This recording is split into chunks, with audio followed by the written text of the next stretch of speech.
Você é empresário? Bom, se você é empresário no Brasil hoje, já tem todo o meu respeito, porque só a gente sabe como é a carga tributária, como funciona a folha de pagamento, dificuldade, responsabilidade civil e uma série de outras questões que têm sido muito complicadas. Isso sem falar de aspectos mercadológicos, sobre venda, mercado. Mas eu quero te fazer uma segunda pergunta. Você é empresário? Ok, esse vídeo é para você. Agora, você tem algum sócio que é algum parente seu? Talvez uma esposa, um marido, um primo, um tio? Deixa eu te falar uma coisa.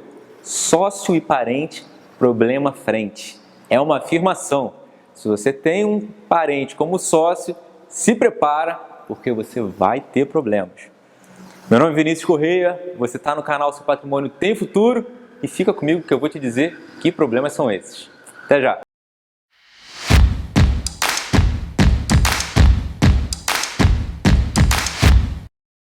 Bom, numa empresa qualquer, certamente você tem um planejamento estratégico.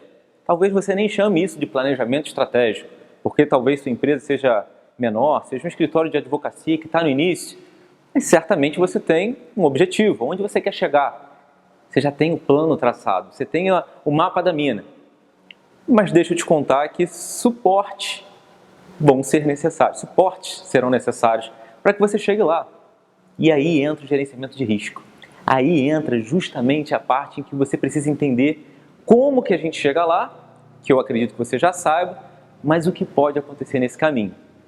Quando a gente está falando sobre empresas familiares, existem alguns dados que eu acho muito interessantes. O primeiro é um dado que eu li mais ou menos em 2018, está um pouquinho desatualizado, mas que me marcou muito e que foi até um dos grandes direcionadores para eu escolher trabalhar com empresas familiares como o meu carro-chefe de negócio, que foi um dado da KPMG em que diz que 70% dos empresários brasileiros hoje estão muito otimistas com o futuro. Então, se eu pego um dado em que fala que 70% dos empresários estão otimistas com o futuro do país e entendo que 90% das empresas brasileiras hoje são familiares, opa, tem muito mercado aí na frente. O problema ele começa quando eu leio um outro dado do Sebrae, e esse é um muito comum, falado muito desde cursos pequenos a faculdades, mestrados, onde ele revela que 70% das empresas familiares no Brasil não chegam a uma segunda geração. O que eu quero dizer com isso? Que a probabilidade da sua empresa começar um processo de quebrar, um processo de falência pelos próximos anos é muito grande. Existe um hiato aí entre todo o otimismo e a realidade, porque esse otimismo é latente do brasileiro. E a gente sempre espera que vai melhorar, e realmente é assim que tem que ser. Só que o que vem levando essas empresas a quebrar? 70% é um número muito relevante de empresas que podem quebrar. E vou ser mais exato ainda, dentro desse estudo, falam que 90% não chegam nem à terceira geração. Quer tirar isso de maneira muito empírica? Puxa na sua memória e tenta lembrar, no Brasil, empresas que tenham mais de 100 anos. Banco do Brasil, talvez, mas não é empresa familiar. Como que 90% das empresas familiares não persistem? Sócio e parente, problema à frente. Normalmente, os problemas que levam uma empresa a quebrar não são relacionados ao mercado. Não são sequer relacionados à venda, ao comércio, ao processo que está muito bem estabelecido, mas sim a disputas entre famílias. Deixa eu te dar uma informação que eu acho que ela é bem relevante. Imagina o seguinte, hoje você tem dois sócios, vou pensar no escritório de advocacia padrão.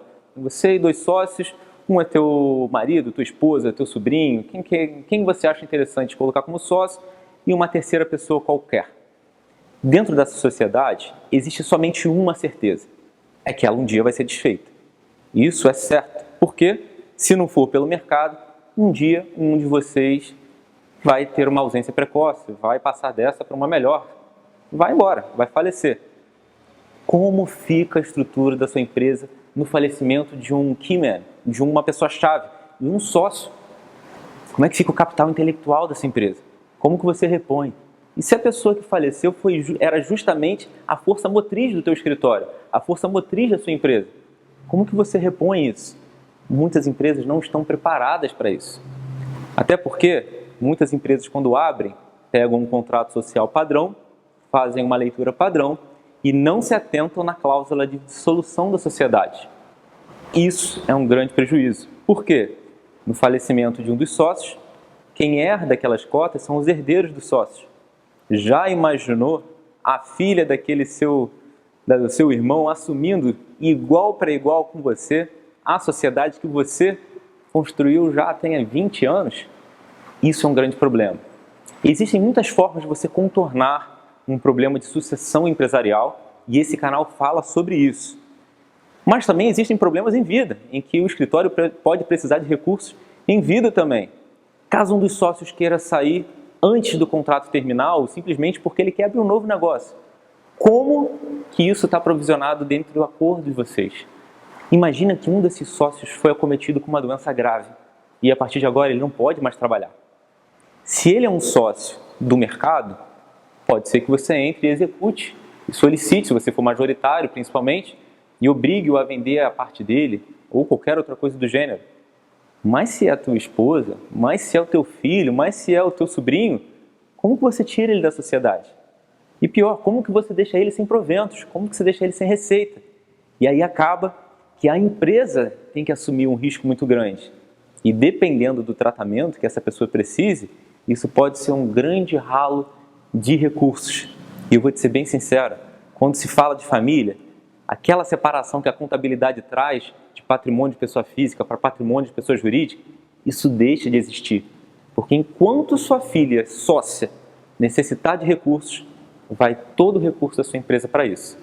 É muito importante que você separe. E para a gente encaminhar para um encerramento aqui do nosso vídeo, eu quero dar uma dica para você, uma dica simples, rápida, que pode ser aplicada desde o pequeno escritório de advocacia a uma grande SA, a uma grande empresa. Faça um acordo de acionistas. Um acordo que sirva como um aditivo ao contrato social que você tem. E nesse acordo, vocês vão começar a definir cenários de riscos que podem acontecer. Porque estamos no Brasil, porque vivemos e porque sabemos que a morte é a única certeza que a gente tem. Por que não se planejar para isso? Porque se acontecer e for um parente seu, vai ser um problema muito grande. Outro, as pessoas podem ficar doentes, podem ter um acidente, ficar às vezes 3 meses sem poder trabalhar. Como que a tua empresa vai lidar com esse risco? Outro, a pessoa pode simplesmente querer ir embora da tua empresa. Como que a tua empresa vai lidar com esse risco? Sócio e parente é sempre um problema, porque a discussão não está mais no ramo empresarial. A gente não está falando de governança corporativa, a gente está falando de relações familiares e os debates são sempre mais complicados. Trabalhar com empresa familiar é entender que nem sempre o protocolo de governança vai ser seguido e nem pode, porque senão você gera celeuma e crises na família muito graves. Tenha um acordo de acionista e dentro desse acordo de acionista você pode definir ferramentas de sucessão, ferramentas de contorno do risco, ferramentas que transfiram esse risco para seguradoras, para financeiras, para fundos imobiliários, para outras empresas que tenham mais know-how, inclusive para empresas gestoras. Se te vale um conselho, e esse é o objetivo do canal mais uma vez, chame uma pessoa especializada em risco. Converse com o seu advogado de confiança, ou se você for advogado, converse com seus sócios. Não deixe a coisa caminhar sem rumo, porque não basta estar otimista. É preciso pensar em perenidade. Porque diferente de um ser humano que tem uma data de validade, empresas são feitas para serem perenes. Então vamos pensar no futuro do seu patrimônio, no futuro da sua empresa e nos riscos que existem dentro desse período. Se você quiser saber um pouco mais sobre esses riscos e sobre como proteger melhor sua empresa, do seu sócio, do mercado e até de você mesmo, se inscreva aqui nesse canal, compartilhe esse vídeo com seus sócios, com seus parentes e vamos começar a desenvolver um pouco mais essa cultura de proteção patrimonial, porque uma boa ideia, uma boa empresa precisa ter futuro, assim como seu patrimônio. Meu nome é Vinícius Correia, se você gostou, curta, compartilhe, deixe aqui nos comentários e eu te espero no próximo vídeo. Um forte abraço, até lá!